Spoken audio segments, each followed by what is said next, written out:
ಕಾವ್ಯವನ್ನು ಬರೆಯುವಾತ ಕವಿ. ಅವನು ಒಬ್ಬ ಮನುಷ್ಯ.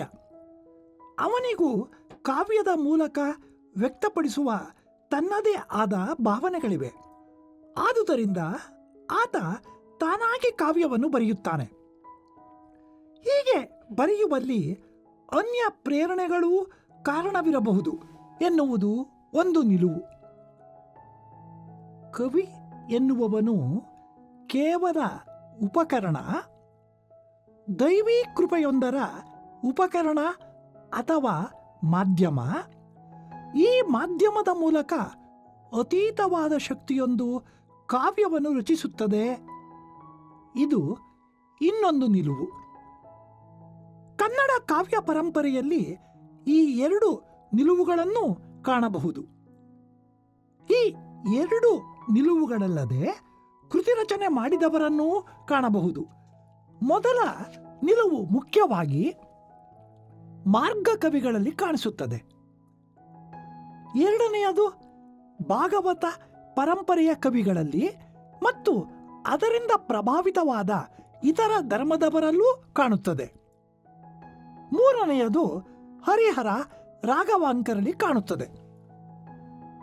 ಮಾರ್ಗ ಕಾವ್ಯ ಪರಂಪರೆಯ ಜೈನ ಕವಿಗಳೆಲ್ಲರೂ ಪುರಾಣಗಳನ್ನು ಅಥವಾ ಜೈನ ಧರ್ಮಕ್ಕೆ ಸಂಬಂಧಪಟ್ಟ ಕೃತಿಗಳನ್ನು ಬರೆಯುವಾಗ ಅಪರಿಮಿತ ಭಕ್ತಿಯಿಂ ವಿರಚಿಸುವೆನ್ ಎನ್ನುತ್ತಾ ಬರೆದರೆ ವಿನಃ ಸಾಕ್ಷಾತ್ ಅರ್ಹಂತನ ಕೈಯ ಉಪಕರಣವಾಗಿ ಬರೆದಂತೆ ಹೇಳಿಕೊಂಡಿಲ್ಲ. ಅವರು ಧರ್ಮಶ್ರದ್ಧೆಯಿಂದಲೂ ಮತ್ತೆ ಕೆಲವು ವೇಳೆ ಜಿನಧರ್ಮದ ಮಹಾವ್ಯಕ್ತಿಗಳ ಕೋರಿಕೆಯಂತೆಯೂ ಅತ್ತಿಮಬ್ಬೆ ರನ್ನನಿಂದ ಅಜಿತ ಪುರಾಣವನ್ನು ಬರೆಯಿಸಿದಂತೆ ಬರೆದಿದ್ದಾರೆ. ಆದರೆ ಇವರು ಲೌಕಿಕ ಕಾವ್ಯಗಳನ್ನು ಬರೆಯುವಾಗಲಂತೂ ತಾವೇ ಸ್ವಂತ ಇಚ್ಛೆಯಿಂದಲೂ ಮತ್ತು ತಮ್ಮ ಆಶ್ರಯದಾತರಾದ ರಾಜರುಗಳ ಕೋರಿಕೆಯಿಂದಲೂ ಬರೆದಿದ್ದಾರೆ. ಗುಣಾರ್ಣವನ ಒಳ್ಪು ಮನೋವಾಸಮನ್ ಎಯ್ದೆ ಪೇಳ್ದೆ ಪೆನ್. ರಾಜನಾದ ಗುಣಾರ್ಣವನೆಂಬ ಹೆಸರಿಗೆ ಅರ್ಹನಾದ ಅರಿಕೇಸರಿಯ ಒಳ್ಳೆಯತನ ನನ್ನ ಮನಸ್ಸನ್ನು ತುಂಬಿದ್ದರಿಂದ ನಾನು ಈ ಕೃತಿಯನ್ನು ಬರೆಯುತ್ತಿದ್ದೇನೆ ಎಂದು ಪಂಪ ಹೇಳಿಕೊಂಡಿದ್ದಾನೆ. ಅಷ್ಟೇ ಅಲ್ಲ, ಪಂಪನ ಸ್ನೇಹಿತನಾದ ಅರಿಕೇಸರಿಯನ್ನು ಕುರಿತು ಪಂಪ ವಿಕ್ರಮಾರ್ಜುನ ವಿಜಯದಲ್ಲಿ ಈ ರೀತಿ ಹೇಳಿದ್ದಾನೆ: ಸಂಪ್ರೀತಿಯೇ ಬಳಿಯಟ್ಟಿ ಪಿರಿದನ್ ಇತ್ತು ನಿಜಾಭಿಖ್ಯಾತಿಯನ್ ಇಳೆಯೋಳ್ ನಿರಿಸಲ್ಕೆ ಈ ತೆರದ ಇತಿಹಾಸ ಕಥೆಯನ್ ಒಪ್ಪಿಸೆ ಕುರಿತಂ. ಅತ್ಯಂತ ಪ್ರೀತಿಯಿಂದ ಪಂಪನನ್ನು ಬರಮಾಡಿಕೊಂಡು ಹಿರಿದಾಗಿ ಸತ್ಕಾರ ಮಾಡಿ ತನ್ನ ಖ್ಯಾತಿಯನ್ನು ಈ ಲೋಕದಲ್ಲಿ ನಿಲ್ಲಿಸು ಎಂದು ಕೇಳಿಕೊಂಡಿದ್ದರಿಂದ ಪಂಪನು ಈ ರೀತಿಯ ಇತಿಹಾಸ ಕಥೆಯನ್ನು ರಚಿಸಲು ಮನಸ್ಸು ಮಾಡಿದರಂತೆ. ಅಂತೂ ರಾಜನಿಗಾಗಿಯೋ ಧರ್ಮಕ್ಕಾಗಿಯೋ ತಾವು ಕಾವ್ಯ ಬರೆಯುತ್ತೇವೆ ಎಂದು ಈ ಕವಿಗಳು ಅಂದುಕೊಳ್ಳುತ್ತಾರೆ. ಹಾಗೆ ಬರೆಯುವಾಗ ಪಂಪನಂತಹವನ ನಿಲುವು ಎರಡೂ ಕಾವ್ಯಗಳ ಮಟ್ಟಿಗೆ ಬೇರೆ ಬೇರೆಯಾಗುತ್ತದೆ. ಲೌಕಿಕ ಕೃತಿಯನ್ನು ಬರೆಯುವಾಗ ಅರಿಕೇಸರಿಯಿಂದ ದೊರೆಯುವ ಸನ್ಮಾನ ಗೌರವಗಳು ಪ್ರಿಯವಾದರೂ ಆದಿಪುರಾಣದಂತಹ ಆಗಮಿಕ ಕಾವ್ಯವನ್ನು ಬರೆಯುವ ಕಾಲಕ್ಕೆ ಈ ಲೋಕದ ಕೀರ್ತಿ ಪ್ರತಿಷ್ಠೆಗಳು ಅಲ್ಪವಾಗಿ ತೋರಿ ಪೆರರ್ ಈವುದೇಂ, ಪೆರರ್ ಮಾಡುವುದೇಂ, ಪೆರರಿಂದ ಅಪ್ಪುದೇಂ, ಬೇರೆಯವರಿಂದ ಆಗುವುದೇನು, ಬೇರೆಯವರು ಏನು ಕೊಟ್ಟಾರು, ಬೇರೆಯವರಿಂದ ಆಗಬೇಕಾದ್ದು ಏನಿದೆ ಎನ್ನುವ ನಿಲುವನ್ನು ಪಂಪ ಪ್ರಕಟಿಸಿದ್ದಾನೆ.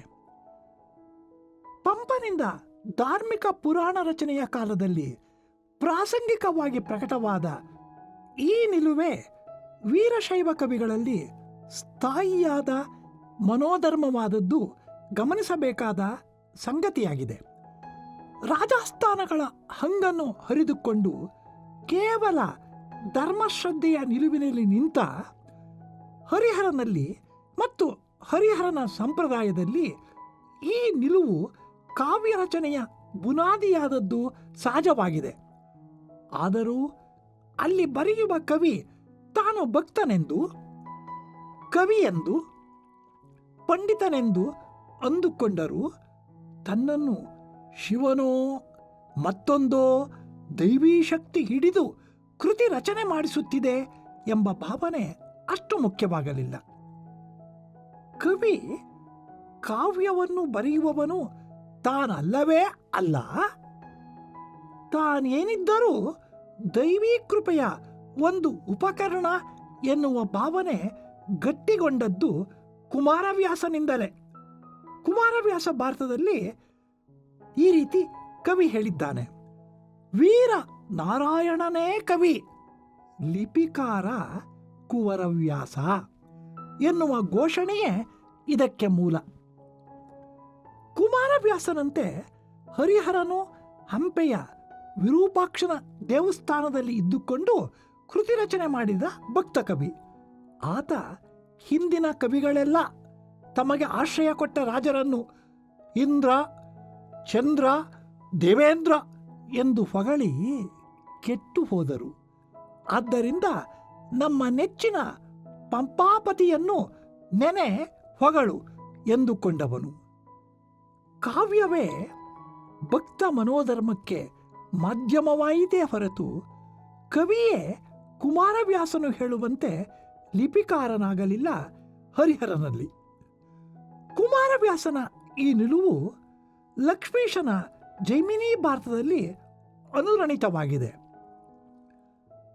ಗೀರ್ವಾಣ ಪುರನಿಲಯ ಲಕ್ಷ್ಮೀವರಂ ತಾನೇ ಸಂಗೀತ ಸುಕಲಾನಿಪುಣನು ವೀಣೆಯಿಂ ಗಾನಮಂ ನುಡಿಸುವ ಅಂದದೋಳ್ ಎನ್ನ ವಾಣಿಯಂ ಕವಿತೆಯಂ ಪೇಳಿಸಿದನು ಎನ್ನುವಲ್ಲಿ ತಾನು ಸಾಕ್ಷಾತ್ ಲಕ್ಷ್ಮೀರಮಣನ ಕೈಯಲ್ಲಿರುವ ವೀಣೆ, ತನ್ನ ಕಾವ್ಯವೇನಿದ್ದರೂ ಆ ಮಹಾಶಕ್ತಿಯ ವೀಣಾಗಾನ ಎಂಬ ನಿಲುವು ಇಲ್ಲಿದೆ.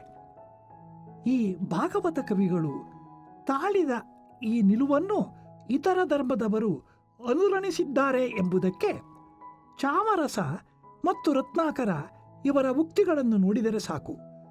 ಕುಮಾರವ್ಯಾಸನ ಸಮೀಪ ಕಾಲೀನನಾದ ವೀರಶೈವ ಕವಿ ಚಾಮರಸನು ತನ್ನ ಪ್ರಭುಲಿಂಗ ಲೀಲೆಯಲ್ಲಿ ದೇವಸ್ಥಾನದ ಒಳಗೆ ಕೂತು ನುಡಿದರೆ ಆ ಪ್ರತಿಶಬ್ದದಿಂದ ದೇವಸ್ಥಾನವೇ ಮಾತನಾಡಿದಂತೆ ಹೊರಗಿನ ಜನಕ್ಕೆ ಕೇಳುತ್ತದೆಯಲ್ಲವೇ?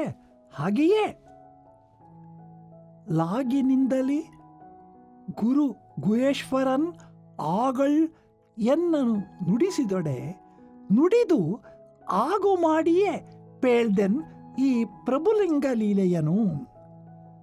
ತನ್ನಲ್ಲಿ ಗುರು ಗುಹೇಶ್ವರ ನುಡಿಸಿದಂತೆ ತಾನು ನುಡಿದು ಈ ಪ್ರಭುಲಿಂಗ ಲೀಲೆಯನ್ನು ಬರೆದಿದ್ದೇನೆ ಎನ್ನುತ್ತಾನೆ.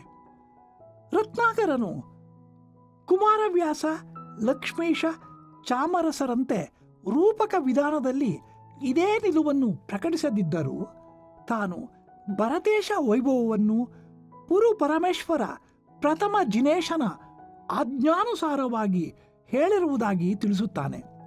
ಇದೇ ನಿಲುವನ್ನು ಕುವೆಂಪು, ಬೇಂದ್ರೆಯಂತಹ ಹೊಸಗನ್ನಡದ ನವೋದಯ ಕವಿಗಳಲ್ಲಿಯೂ ಗುರುತಿಸಬಹುದು.